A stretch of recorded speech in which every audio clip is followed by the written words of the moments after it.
So what in the world does the US healthcare system have in common with your own body? It sounds kind of strange, right?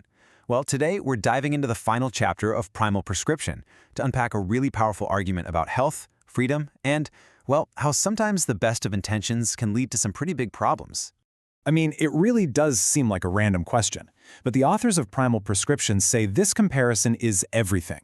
They draw this direct line between how government policy tries to tweak the healthcare market and how modern medicine often steps in to fix the human body, and their whole point is that both of these approaches can lead to surprisingly similar issues.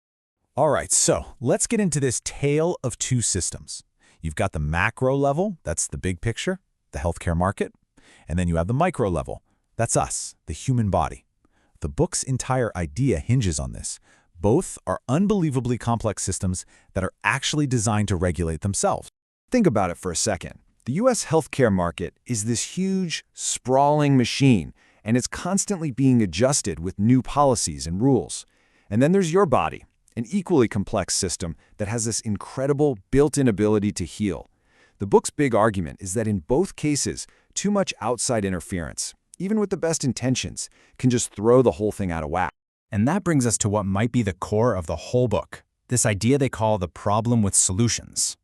Basically, when we try to fix these super complex systems from the outside, the authors argue we often set off this chain reaction of totally unintended consequences.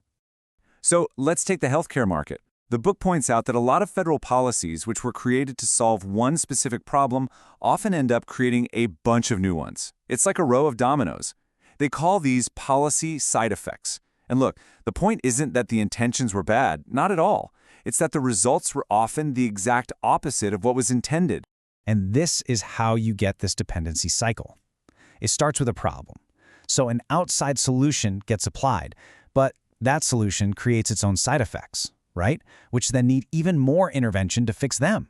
And before you know it, the whole system is so tangled up in fixes for fixes, it just can't function on its own anymore.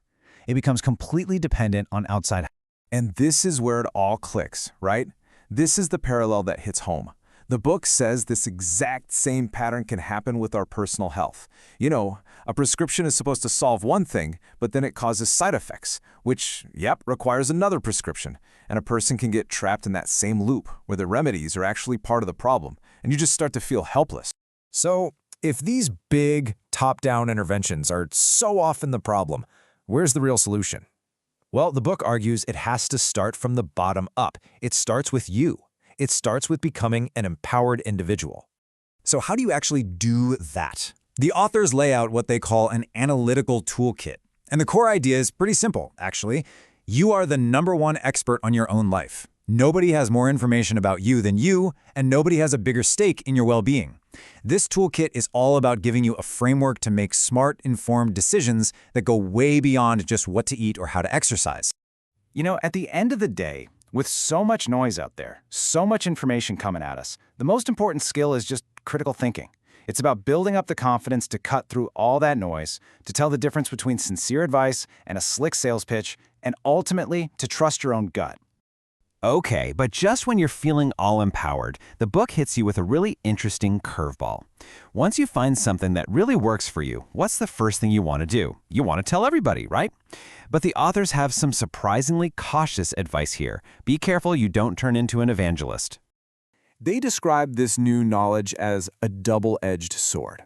For sure, on one side, it's a blessing. It empowers you, it can reduce your stress, but it can become a curse if it just leads to you burning out from constantly trying to convince the whole world that you found the one true answer.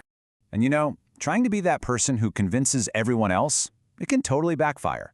You risk trading that peace of mind you worked so hard to get for the constant stress of debating and arguing. And the irony is, the harder you push, the more likely people are to dig in their heels, and you end up just sacrificing your own well-being for nothing. So if arguing with people on the internet is a dead end, what's the alternative? The book suggests something way more powerful and a whole lot more peaceful. Just lead by example. Ultimately, the most persuasive argument you can make isn't verbal at all. It's visible. The positive change in your own life, in your own health, your own happiness, that's a more powerful testimony than any statistic or debate you could ever get into. And this really brings us to the book's central theme. The ideas of freedom and personal independence, they aren't just these abstract concepts that sound nice. The author's whole point is that they are practical, effective principles. They actually work to create a life that's healthier, less stressful, and way more fulfilling. Which leaves us with a really big question to think about.